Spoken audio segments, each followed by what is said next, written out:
Welcome to everyone. Again इस video में मैं सीआरपीसी की प्रॉब्लम बेस्ड क्वेश्चंस को लेते हुए सॉल्व करने का ट्राई करूँगी और ये प्रैक्टिकल क्वेश्चन है जो कि आपको एज अ प्रैक्टिसिंग एडवोकेट या अगर आप कोई भी प्रॉब्लम बेस्ड क्वेश्चंस देख रहे हैं तो वहाँ पे आपको इस सेक्शंस की प्रैक्टिकल अप्रोच पता होगी तो आप बहुत अच्छे से वहाँ पे प्रॉब्लम को समझ पाएंगे और अकॉर्डिंगली अपनी सबमिशंस कोर्ट के सामने प्रोड्यूस कर पाएंगे।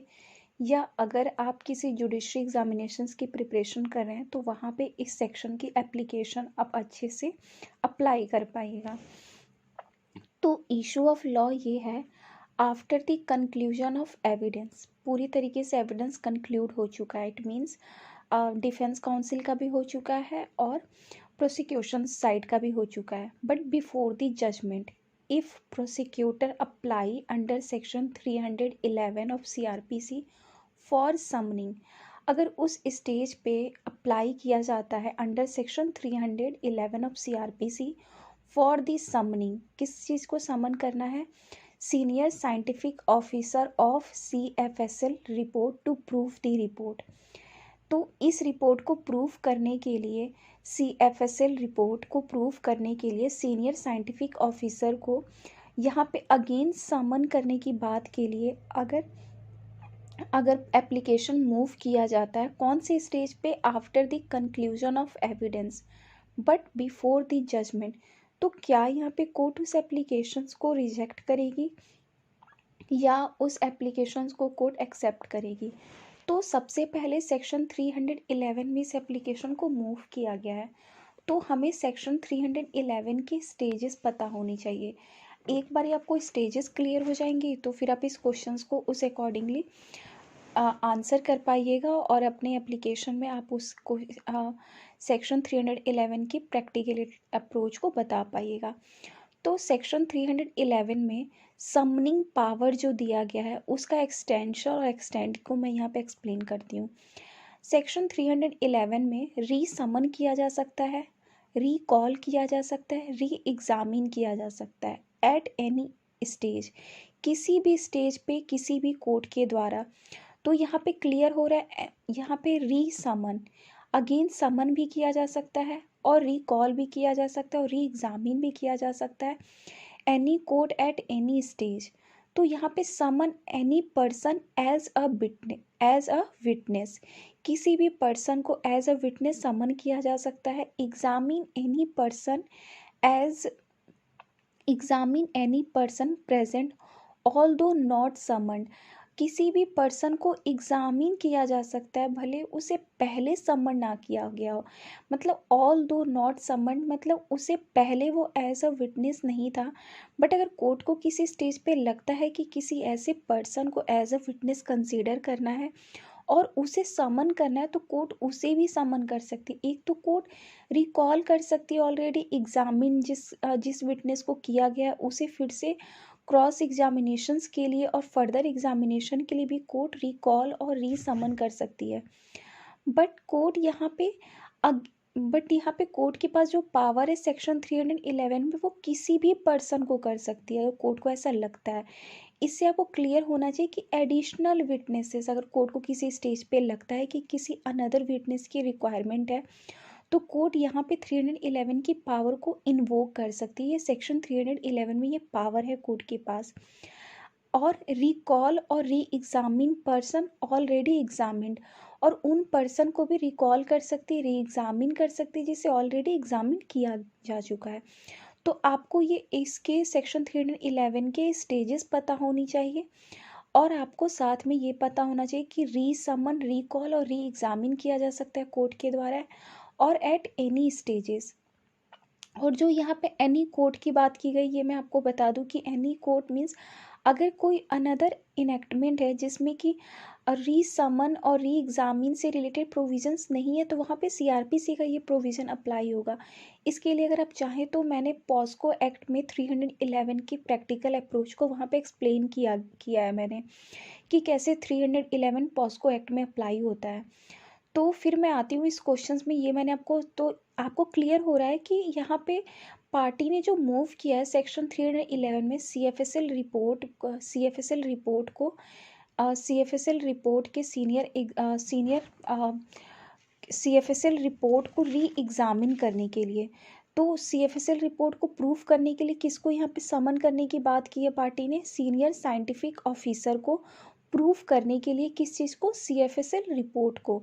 कौन से एप्लीकेशन को मूव किया है? Under section 311 for the summoning of senior scientific officer of CFSL report.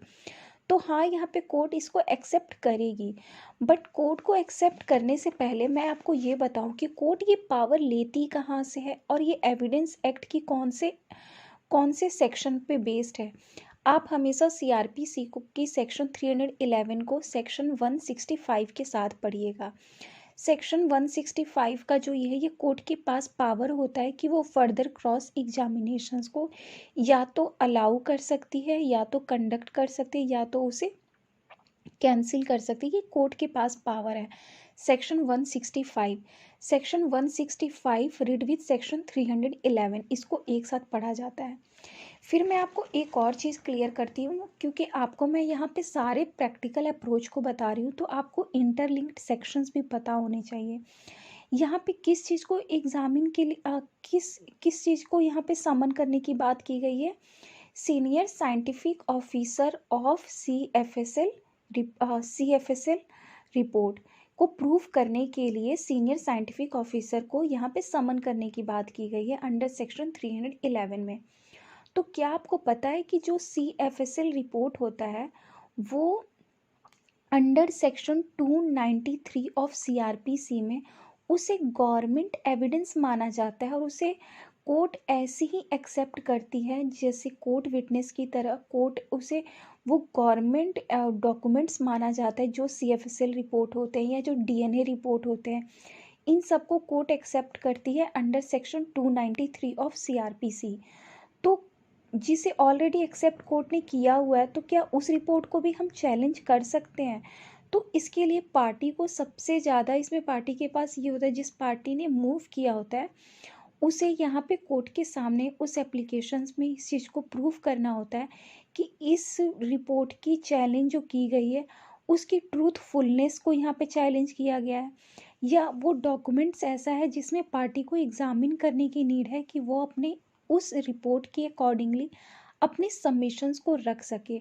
All दो CFSL रिपोर्ट जो होता है वो 293 में एक्सेप्ट होता है एज अ फॉरेंसिक विटनेस और फॉरेंसिक एक्सपर्ट के द्वारा जो सबमिट किया जाता है। तो यहाँ पे कोर्ट यहाँ पे एक्सेप्ट करेगी इस सेक्शन 311 को, बट इसके लिए पार्टी को अपना सबमिशंस रखना पड़ेगा कि जो CFSL रिपोर्ट है जो उन्होंने चैलेंज किया है वो किस एक्सटेंट तक उनके इस मैटर में क्रॉस एग्जामिनेशंस की एज अ विटनेस नीड है पार्टी को। मैं इसके लिए आपको एक बात बोलूँगी कि आप सेम जो ये इशू ऑफ लॉ है इसके लिए आप एक बॉम्बे हाई कोर्ट का जजमेंट पढ़िएगा, Laxman Tamboli versus state of Maharashtra 2018। इसमें भी सम एक्सटेंट तक यही इशू ऑफ लॉ भी था और इसकी प्रैक्टिकल अप्रोच वहाँ पे समझाया हुआ है। अलोंग विथ मैं आपको बोलूँगी जो मैंने सेक्शन 165 को जो मैंने यहाँ पे रिलेट किया है, अगर आप दोनों पार्टी के बिहाफ पे सबमिशंस रख रहे हैं तो आप सेक्शन 165 को यहाँ पे रिलेट कीजिएगा। तो उसके लिए आप आप एक केस को रेफ़र कीजिएगा जिसमें section 293 and section 311 read with section 165 की अप्रोच को वहाँ पे बताया गया है। Case of Dutt versus state of Haryana 2010, उसके para number 16, para number 17 and para number 18 को पढ़िएगा। आपको पूरी तरीके से क्लियरिटी मिल जाएगी कि कैसे कोर्ट सेक्शन 311 में जब एप्लीकेशंस को एक्सेप्ट करती है फॉर द समनिंग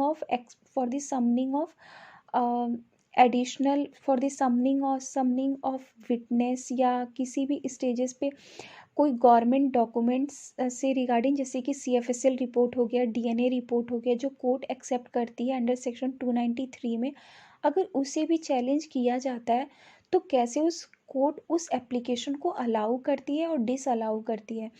तो आप सेक्शन 311 ऑफ CRPC को हमेशा सेक्शन 165 ऑफ एविडेंस एक्ट के साथ पढ़िए।